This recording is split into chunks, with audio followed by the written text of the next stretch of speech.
نور د ایجنسو کسان دي ولې هغوی د بجلي نه دی ولې هغوی کور ته سودا نه وړي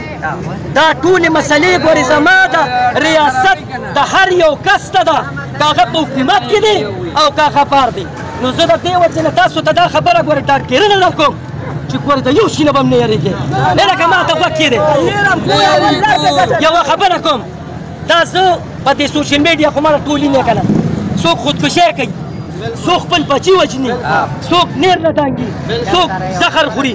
څوک څه کوي او څوک څه کوي زه دغې خلکو ته د دې سوشل میډیا باندې د دې میډیا په وساطت وایم چې د خدای تعالی ظالمانو خپلې خودکشي مه کوئ او راشئ چې هغه ستا د باندې دا جبر کېنولې دا ظلم یې راباندې د هغوی مخې ته چې کوم دی نو راشئ او دغې خلکو چې کوم دی نو دا قیسې وکړه دا څه چې تاسو ځان سره کوئ ولې ځان له چې کوم دی نو چې کوم دی هغه چند تباه او برباد کوئ من باندې خو چې چا دا ظلم کړی دی من په کار دا دی چې هغه ګریوانونو ته لاس ور واچو دې چوکونو کې ځوړل کوم دې یو سره ختمه شوه یوه خبره کوو دا ما مخکې هم کړې ده او دا د تنګي تحصیل سره چې څوک د مشرۍ او تاسو ورته د عزت پکړی او ته ورپسر کړي دي هغوی یو فیصله کړې ده هغوی یو فیصله کړې ده که چېرې هر یو اهلکار که د هغه تړون وابدې سره دی که د هغه تړون پولیس سره دی که د هغه نورو خلکو سره تړون دی او هغه قام تنګو نو ګورې دا یو خبره مې واورې چې کله په سوشل میډیا باندې دا وکته چې په پلانې ورځ به راوځو او زموږ یو کارکون سره زموږ یو تحصیلي تنګي کس سره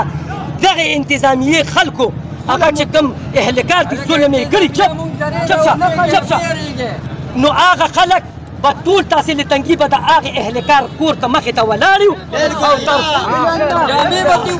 او تر څو پورې چې د هغه مخې ته کومه ستنه ولاړئ او په هغې کې ځوړند کړي موږ نه او بیا هم ته جامې نیستې نو تر هغې پورې به د تحصیلي تنګي خلک په ارام بیا نه دا شي ځان له دماغو کې واچوئ نه استیو نه راغلي وو نه اکسیجن نه راغلي وو موږ هغې خلکو ته ویو چې چا راباندې دا شی د اسمان ته دا شیزونه رسولي دي د دې میډیا په وساطت هغه خبره کوم چې یا د خدای تعالی ظالمانو دا شی ستاسو په اتفاق او اتحاد کې پروت دی که چېرې تاسو دا شیزو په اتحاد او اتفاق شوې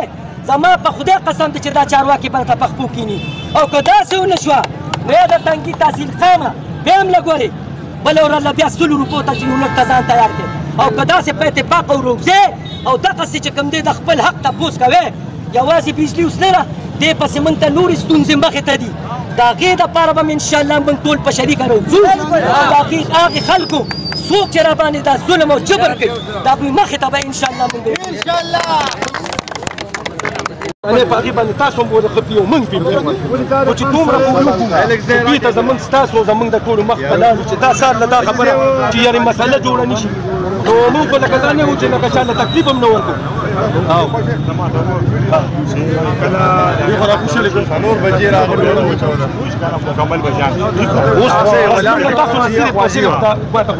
خیر دی دا قام ولاړ یو جولس راځي موږ صرف او صرف 10 منټه بس صرف خپل پروډکټس کوو زبا چې کوم څه بعد راغواړو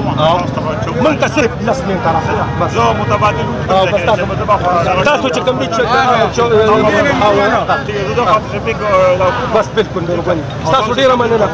موږ د انتظامیې هم ډېر زیات شکرګزار یو چې موږ سره چې کوم دی نو پوره کومک وکړو چې یاره تاسو خپل پروټیسټ احتجاج وکړئ موږ به خلک په هغه اړخ باندې واړو او تاسو چې کوم دی نو خپل احتجاج وکړئ ټول قام ته وایم چې رامخامخ شئ زموږ احتجاج به رامخې شئ که 10 منټه وي رامخې شئ زموږ احتجاج دی هغه خلک راضي دا دي بیا به چې کوم دی نو خوره جرګه کوو او اله به خوره جرګه کوو چې دلته ستاسو په مخ کې چې کوم دی نو پیلته بری